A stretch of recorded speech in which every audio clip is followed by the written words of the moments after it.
Hello and welcome to Marvelous Anime. Today we're dipping our feet back into the world of Hellsing as we explore one of its cruelest monsters. Though her cruelty pales in comparison to the Major, she's every bit as sadistic and bloodthirsty as he, with no regard for honor. Before Walter turned his coat from the Hellsing organization to Millennium, there was only one first lieutenant who could not only take down any enemy, but also break them down forever. Yes, we're talking about the merciless and unspeakable ace vampire of Millennium, Zorin Blitz. Her brazen use of illusions as a killing method and her insane mind games are eerily similar to the approach of a wolf hunting its prey, and they're a hallmark of Zorin Blitz's pride and confidence. Zorin Blitz is convinced that her telepathic abilities make her the perfect killing machine, and we can't blame her for thinking that because she's rarely defeated. In this video today, we're deep diving into Zorin Blitz's history and anatomy to understand just how she became the prime vampire weapon for the Major and his Millennium forces.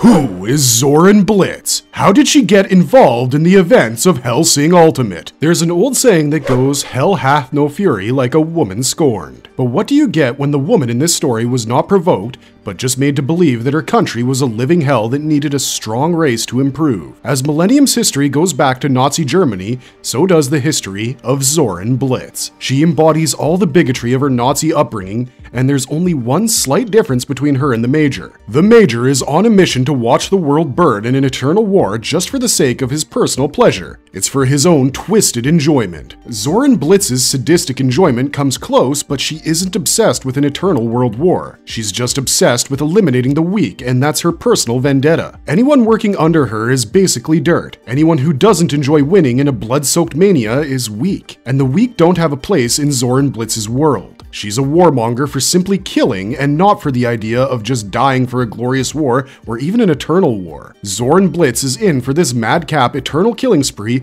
because she gets to kill and kill and kill the weak without any concerns about ethics or a body count. She also doesn't have to worry about the mess she leaves behind, which is, again, well documented in the pride she takes wielding her scythe. Her scythe is kept so sharp that it can cut anyone in two with just one swift swipe of her hands. But what's the reason for this blood mania? Where did it start? And who set her on this path towards blood-soaked frenzy? The answer to this question is similar to the Major's origin story. Blame it on Nazi Germany. Zorin Blitz's history and license to kill comes from her start in the Third Reich. She is definitely a wild child of Nazi Germany's propaganda machine, but we're also told that she was rotten with sadism even before she joined Hitler's government prior to World War II. Starting out in the concentration camps, her well-built and formidable presence was the ideal match for the Millennium Order tasked with research into the occult and the supernatural for Nazi Germany's war. Besides being a Nazi, Zorin Blitz also exhibits her inclination towards a Darwinian type of philosophy, that life is survival of the fittest and no one weak deserves to live in it. Instead, they deserve to die a torturous death. Recruited as a first lieutenant by Millennium, Zorin Blitz commands one of Millennium's Zeppelin forces. She holds an executive level rank and has the power to give orders out in the Major's name for the sake of Millennium's agenda, the destruction of Hellsing and the onset of the Eternal War. This was demonstrated when Zorin Blitz personally led a Millennium Zeppelin filled with artificial vampires to oppose Hellsing directly and went against her orders. She was told to be careful in her engagement with Sarah's Victoria, but she disregarded those orders because she believed Victoria to be an incomplete weakling, and a full frontal assault to be the only winning strategy. Alas, Zorin's blitzkrieg approach to life and battle is what ends up causing her death, as you'll see later in this video. What makes Zorin Blitz different from Millennium's other vampires? Is she really a woman? Millennium's guilty of some of the most heinous crimes against humanity, and experimentation with human life is something that gets credit where it's due here. Perhaps as an evolved and hyper-ruthless version of the original 666 order of Hitler's Nazi Germany, Millennium's breakthrough was finding a way to generate artificial vampires. Yes, the emphasis is on the word generate, because one look at the origins of artificial vampires can tell us that these aren't clones of true vampires in the Hellsing canon. They were crafted with the use of a biological experiment in the Hellsing manga and computerized chips in the 2001 anime, both of which were canonically created by the Professor of Millennium. Either way, the roots of this program go back to the discovery of Mina Harker's corpse. The half-dead corpse of Mina Harker, Alucard's first taste of blood, was left as a corpse that was later discovered by Millennium and used for the creation of these artificial vampires. vampires. The reason that Mina Harker's corpse was half dead comes from the professor's discovery. Since Abraham Van Helsing left Alucard alive, the essence of Alucard still powers Mina Harker's corpse. She might be dead, but Alucard's vampiric curse and powers still reside in her corpse, and to no surprise, have kept her alive in a very morbid state. This is the head start that the professor uses from Mina Harker's corpse to synthesize his greatest creation, artificial vampires. Though the aim was to create artificial vampires as strong as Alucard, Millennium nevertheless completes its Nazi mission of creating supernatural soldiers. It's this tech that is used to create the Millennium's first batch of perverse and power-hungry artificial vampires. Bestowed as a gift, one of the partakers of this horrific process is Zorin Blitz. Zorin Blitz, however, has a distinction when it comes to the powers we normally see in the artificial vampires introduced from the start of the series. There are many notable artificial vampires in the series, from weaker freakish vampires like Huger and Jessica to the ultra-strong and ruthless Valentine brothers. Then there's the ace assassins of Millennium we commonly know as Rip Van Winkle and Tubalcain Alhambra. But if there are artificial vampires that can stand the test of its innovations, it's Zorin Blitz and the ally-turned-traitor of Helsing, Walter. Though Walter figures in later as a traitor and a greatly powered undead, Zorin's combined powers of illusionary sorcery, physical domination, and razor-sharp scythe-wielding prowess make her one of the only artificial vampires worthy of the title, the Demoness of Death. It's not from the show, but it's a fitting name when you look at Zorin Blitz's build, power, and endurance under the lens of her physicality. Her physical prowess coupled with her sadistic love of torture can make most people question her gender, and if this level of strength truly belongs to someone who might look like a woman. In her face-off with Ceres Victoria, Zorin comes really close to earning the distinction of having overpowered a true vampire, which is practically an unachievable feat in the Helsing story. But for all her enjoyment of sadism, her death comes at the cost of her pride and Pip's bravery to halt Zorin's final death blow on Ceres. Zorin is definitely someone who possesses a certain androgynous charm, and is also a subtle nod to the classic James Bond villain from whom her name is taken. However, though similar in a lot of ways, the James Bond villain is a male with different colored irises. What's even more interesting is that Max Zorin in the James Bond movie A View to Kill is actually the product of Nazi experimentation. He was born as a result of his mother being injected with steroids to give birth to super soldiers. Most of the children like him died at birth, except for a few, like Max Zorin, who turned out to be highly intelligent and even worse psychopaths than Hitler would have wished for. The parallel ends here though, and Zorin Blitz of Helsing carves a niche of her own as a highly powerful and extremely sadistic woman in her own right. Her imposing figure and muscular body are no less extraordinary than the likes of female pro wrestlers like Chyna, Rhea Ripley, or Jordan Grace. Zorin is as strong as her name and has a body that can put a male fighter to shame. Zorin Blitz is an epic killing machine who has no one definition that would do justice to her strength and powers. She's definitely the woman in Helsing Ultimate you shouldn't mess with.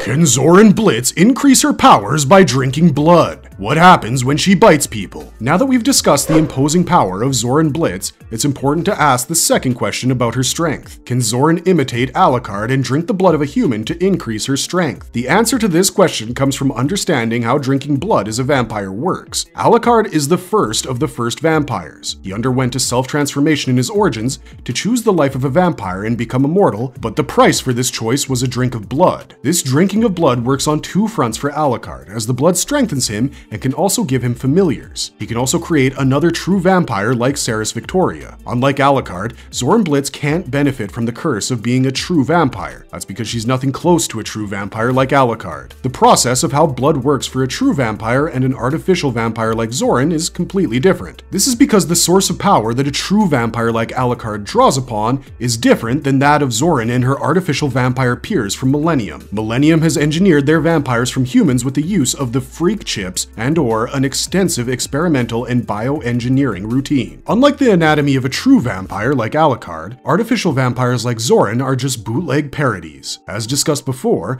Millennium's vampirization process was created with the remaining essence of Alucard in the corpse of Mina Harker. After Alucard, Mina Harker was the first true vampire. However, scraping off Alucard's essence from her corpse doesn't exactly create the recipe for a perfect vampire body. The designed artificial vampire chips have two major flaws. illusions. The first is the fact that Alucard's essence works as an incomplete DNA in the process of cloning a vampire. It does give the artificial vampires like Zorin a good amount of physical strength, swifter reflexes, speed, regeneration capabilities, and resistance to assault that are very close to a true vampire and far superior to human capabilities. But the fine line is drawn there. They can never rival the powers and abilities of true vampires like Alucard or Cerys Victoria. This brings us to the second argument. If Zorin can't create a true vampire with her bite, well then what happens when she bites someone? Well, Zorin's bites actually produce ghouls for Millennium, and this is likely an intentional design flaw in the vampirization process. Now, you might think that that's counterproductive because ghouls are provably weaker than vampires, but hear us out. By not creating any new true vampires with the bite of soldiers like Zorin,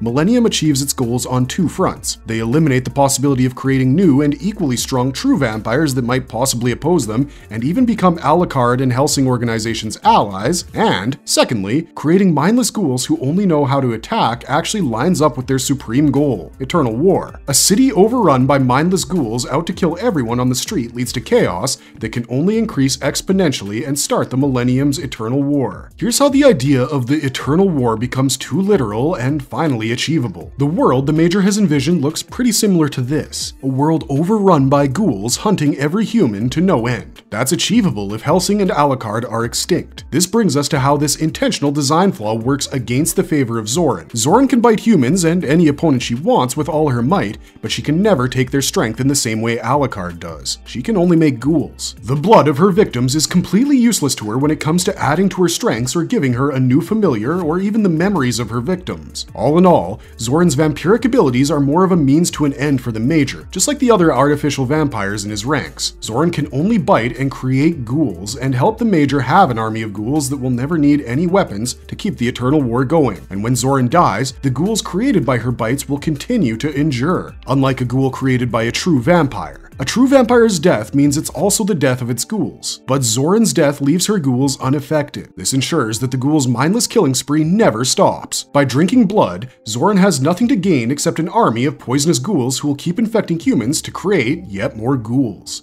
Why is Zorin Blitz the best illusionist in Hellsing? How real are her illusions? What role does her third eye play in it? A starkly noticeable feature on Zorin's body are her tattoos that make her stand apart with a really dangerous ability that other major artificial vampires of Millennium do not share in common. Zorin Blitz's signature, apart from her deadly scythe, is her ability to wage a psychological war on her enemies while also assaulting them in a physical battle. Zorin can do both at the same time. She can cast illusions with her body and also physically torture her enemies. The right half of Zorin's body is full of archaic occult tattoos that help her tap into the minds of her enemies. Her first step in this dance of illusions is to unleash her tattoos that spread out of the right side of her body, engulfing her prey. Zorin then traps her enemies in an illusion. Though this is an ability shared by most true vampires, Zorin has the distinction of taking this a step further. After trapping her enemies in a spell of illusions, Zorin uses the memories of her victims from the past. The worst of the worst memories that can haunt you? Zorin uses those as her chief weapon to psychologically weaken her enemies. Terrorized beyond the point of return, Zorin's right palm has her third eye that can look into the minds and souls of her victims, and she uses it effectively while her extremely realistic illusions buy her the time to decide which memory can be used as the perfect illusion for torture. She also has a pentagram tattooed on her forehead that just works as the best charm of terror against her enemies. But these illusions can be countered by true vampires and effectively negated by them due to Zorin's limitations as an artificial vampire. A prime example of this is when Zorin makes her first attempt to haunt Cerys Victoria. The distance also makes a lot of difference in the use of Zorin's illusions. Due to a long distance, Cerys is effectively able to detect and take on Zorin's illusions when they're cast for the first time. However, the second time proves to be fatal for Cerys as she stands just 1 foot away from Zorin. Zorin is able to easily manipulate Cerys into reliving the horrific memories of her parents' murder and death. This keeps Cerys in the loop of illusions, while Zorin takes pleasure torturing her with her scythe. She uses it to carve Cerys' eyeball and assaults her with a brutal punch to Cerys' spine. Cerys is only able to break free from the illusions after turning into a full vampire through Pip's sacrifice. But Cerys is not left without damage as she loses her left arm to a brutal chop of Zorin's scythe. All over the show, Zorin's power to create critically real illusions and even subdue a true vampire like Cerys is enough proof to know that you don't want to be in the torture chamber of Zorin's illusions.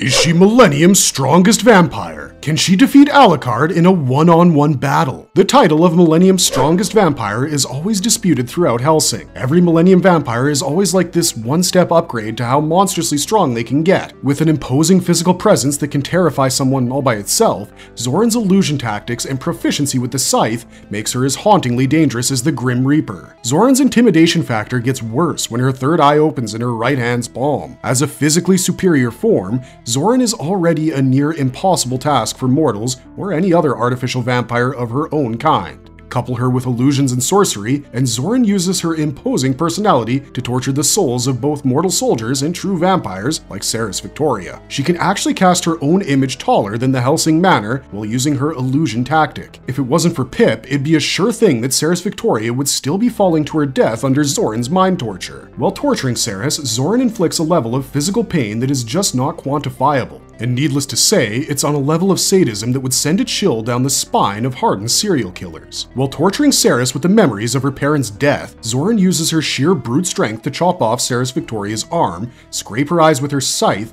and land a paralyzing blow to her spine, rendering her completely powerless, which is the closest that any artificial vampire got to defeating a true vampire in the series. As for being Millennium's strongest vampire, yes, she was the strongest vampire for the longest period in the series, and there was no disputing that, until the friend-turned-enemy Walter joined the ranks of Millennium, at least. Walter, through sheer computational designs and the radical process the professor uses for his vampirization, which actually de-ages him as he fights more, has greater access to superior vampire strengths and abilities. Besides, the entire process itself is known to have upgraded variants, with each variant pushing the boundaries of power in its user. This settles the debate that when it comes to the strongest vampire of Millennium, Walter puts up a pretty tough score for Zorin to qualify against. And even her bravado with the scythe, or her sheer physical brute force, or her many illusions, aren't really a match for Walter's mayhem. Can she beat Alucard in a one-on-one duel? The answer to this question is in her death at the hands of Cerys Victoria in the Hellsing Manor assault. Despite losing her left arm and being mentally tortured, Cerys Victoria proves that a true vampire with just one familiar is enough to do the job of killing Zorin. Compared to Alucard, it's a definite impossibility for Zorin to kill the ultimate vampire with his countless familiars in store. She's just not a match for Alucard.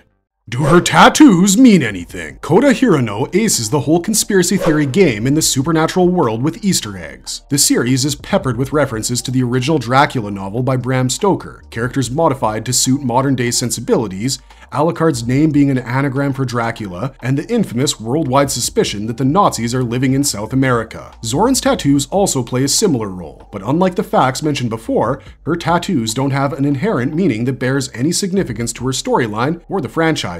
Kota Hirano, the author of the Hellsing franchise, drew tattoos for Zorin that kept changing depending on how the story was unraveling. The tattoos were just another visual aid for Easter eggs that Kota Hirano kept sneaking into the story. This helped him add layers to the themes and motifs of the Hellsing storyline. If anything comes with an obvious Easter egg in Zorin's tattoos, then it's the pentagram on her forehead. Pentagrams are usually drawn on floors by occultists as a mean to communicate with demons and conjure them for their own powers. This is precisely where the tattoos have a key role to play as they shift to activate Zorin's illusions and help her right-hand palm's third eye look for the worst memories to haunt. Zorin's tattoos are just badass, and there's no doubt about that, but their purpose in the story is more to help with unleashing illusions and serving up Easter eggs, rather than adding any depth to her character or background.